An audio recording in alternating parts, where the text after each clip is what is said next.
जय हिंद दोस्तों। इस समय की बेहद बड़ी खबर आपको बता दें कि अगर आप एनपीएस में हैं, अगर आपकी पेंशन को लेकर मन में डर है और अगर आप चाहते हैं रिटायरमेंट के बाद सुनिश्चित आमदनी, तो यह वीडियो आपके लिए बेहद ज़रूरी है। सरकार की पेंशन व्यवस्था को लेकर एक बहुत बड़ा फैसला सामने आया है। पीएफआरडीए ने एक्सपर्ट कमेटी बना दी है और अब एनपीएस में सुनिश्चित पेंशन भुगतान को लेकर नया फ्रेमवर्क तैयार होने वाला है। अब क्या एनपीएस में मिलेगा फिक्स पेंशन, रिटायरमेंट के बाद गारंटेड इनकम और ओपीएस जैसा फायदा, और यह सब कैसे जुड़ा है विकसित भारत 2047 के बड़े लक्ष्य से। पूरी जानकारी, नियमों का असर और कर्मचारियों पेंशनर्स को क्या मिलेगा फायदा, सब जानने के लिए वीडियो को अंत तक जरूर देखें। नमस्कार दोस्तों, डीपीएल न्यूज में आपका स्वागत है। कृपया वीडियो को अंत तक देखें और लाइक एंड शेयर जरूर करें। आपको बता दें, आपकी पेंशन से जुड़ी बड़ी खबर। पीएफआरडीए ने बनाई एक्सपर्ट कमेटी, तैयार होगा या नया फ्रेमवर्क। आपको बता दें, पीएफआरडीए ने एनपीएस में सुनिश्चित पेंशन भुगतान के लिए एक एक्सपर्ट समिति बनाई है। यह समिति नियम और ढांचा तैयार करेगी ताकि रिटायरमेंट के बाद आय सुरक्षित रहे। इसका उद्देश्य विकसित भारत 2047 के तहत नागरिकों को आर्थिक सुरक्षा देना है। आपको बता दें, pension fund regulatory and development authority यानी पीएफआरडीए ने नेशनल पेंशन सिस्टम एनपीएस के तहत सुनिश्चित भुगतान के लिए एक विशेषज्ञ समिति का गठन किया है। यह समिति ऐसे दिशा निर्देश और नियम तैयार करेगी जिससे एनपीएस के तहत सब्सक्राइबर्स को पेंशन भुगतान में ज़्यादा सुरक्षा मिल सके। यह कदम पीएफआरडीए एक्ट के प्रावधानों के अनुरूप उठाया गया है और इसका उद्देश्य रिटायरमेंट के बाद नागरिकों की आय को मजबूत और भरोसेमंद बनाना है। आइए जानते हैं हर नागरिक को आर्थिक स्वतंत्रता देने का लक्ष्य। पीएफआरडीए के अनुसार यह पहल विकसित भारत 2047 के व्यापक विजन से जुड़ी हुई है।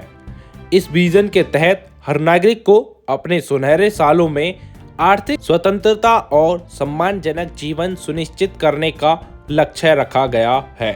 सुनिश्चित पेंशन भुगतान के लिए एक ठोस फ्रेमवर्क तैयार करना इसी दिशा में एक अहम प्रयास माना जा रहा है।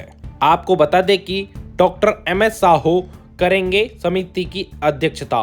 इस समिति की अध्यक्षता डॉक्टर एमएस साहू करेंगे।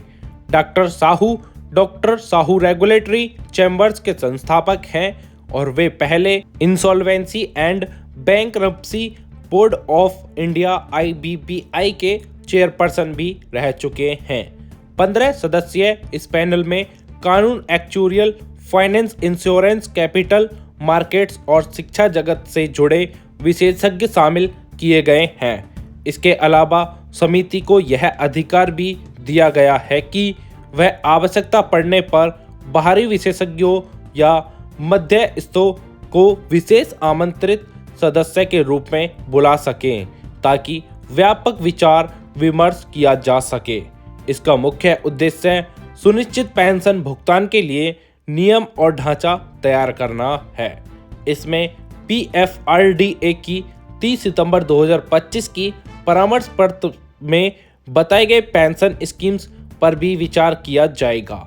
समिति यह भी सुनिश्चित करेगी कि सब्सक्राइबर्स के लिए जमा चरण से भुगतान चरण तक का ट्रांजिशन पूरी तरह सहज और व्यवस्थित हो।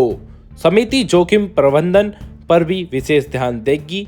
इसमें पूंजी और सॉल्वेंसी से जुड़ी आवश्यकताओं को मजबूत करना और ऐसे भुगतानों के कर प्रभावों की जांच करना शामिल है जिनमें सब्सक्राइबर्स को एनपीएस ढांचे से बाहर निकालने की आवश्यकता नहीं होगी। वहीं एक और बड़ी खबर आपको बता दें, एनपीएस वात्सल्य योजना में बड़ा बदलाव। निवेश और निकासी के नियम बदले। अब बच्चों के फ्यूचर पर मिलेगी ज़्यादा सुरक्षा। अगर आप अपने बच्चे के भविष्य को आर्थिक रूप से मजबूत बनाने की यह योजना बना रहे हैं तो यह खबर आपके लिए बेहद अहम है। सरकार की पेंशन योजना एनपीएस वात्सल्य को लेकर pension fund regulatory and development authority PFRDA ने बड़े बदलाव किए हैं। अगर आपने अपने बच्चे के सुरक्षित और सुनहरे भविष्य की प्लानिंग अभी से शुरू कर दी है तो यह खबर आपके लिए बेहद अहम है। Pension fund regulatory and development authority PFRDA ने बच्चों के लिए शुरू की गई एनपीएस वात्सल्य योजना को लेकर एक और अहम दिशा निर्देश जारी किए हैं। इन बदलावों का मकसद इस योजना को पहले से ज़्यादा लचीला, पारदर्शी और परिवार को लिए उपयोगी बनाना है ताकि ज़रूरत पड़ने पर निवेशकों को राहत भी मिले और लंबे समय में बेहतर रिटर्न भी सुनिश्चित हो सके। एनपीएस वात्सल्य एक सरकारी पेंशन योजना है जिसे खासतौर पर नाबालिग बच्चों के लिए डिज़ाइन किया गया है। माता पिता या अभिभावक अपने बच्चे के नाम पर इस योजना में निवेश कर सकते हैं ताकि भविष्य में उसके आर्थिक सुरक्षा और पेंशन का लाभ मिल सके। इस योजना को बजट 2024-25 में पेश किया गया था और 18 सितंबर 2024 को आधिकारिक रूप से लॉन्च किया गया। बच्चों की उम्र 18 साल तक इस खाते में निवेश संचालित रहता है, जिसके बाद खाते को आगे बढ़ाने या अन्य विकल्प चुनने की सुविधा मिलती है। आपको बता दें, पूंजी आवंटन को लेकर बड़ा बदलाव। नए नियमों के तहत अब एनपीएस वात्सल्य में निवेश की गई राशि का अधिकतम 75% हिस्सा इक्विटी यानी शेयर बाजार में लगाया जा सकता है। इससे लंबी अवधि में बेहतर रिटर्न मिलने की संभावना बढ़ेगी। पारंपरिक पेंशन योजनाओं में कम रिटर्न की समस्या रही है, लेकिन इक्विटी में ज़्यादा निवेश से बच्चों के भविष्य के लिए मजबूत फंड तैयार किया जा सकेगा।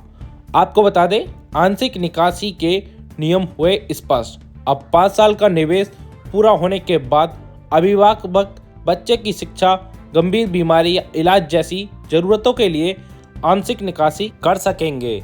नए दिशा निर्देशों के अनुसार कुल जमा योगदान का अधिकतम 25% तक पैसा 3 बार निकाला जा सकता है।